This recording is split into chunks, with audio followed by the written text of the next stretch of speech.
এটা লিখছে তুবা। তুবা কি লিখছে?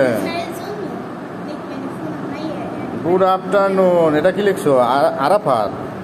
ওকে, আরাফাত ভালো লোক। Good afternoon, how are you? Sadia.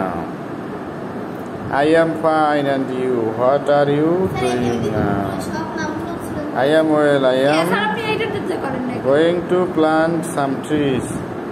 I see with that মানে কি? এখান থেকে হয় না তো। I see that you always plant trees. এটা হতে পারতো। Why? What are the reasons? I always plant trees because trees are our friends. Friends. I don't know. Please বানাতে হয় না। আচ্ছা, ট্রিজ আর প্লান্ট এখান থেকে তোমার হয় নাই তো। Oh great, we must plant trees in the rainy season. কিন্তু তোমার যে রেইনি সিজনটা কোন প্রেক্ষাপটে আসছে সেই কোশ্চেনটা তো লেখোনি। তুমি মাঝখান থেকে বাদ দিয়ে গেছো। তুমি এখান থেকে বাদ দিয়ে চলে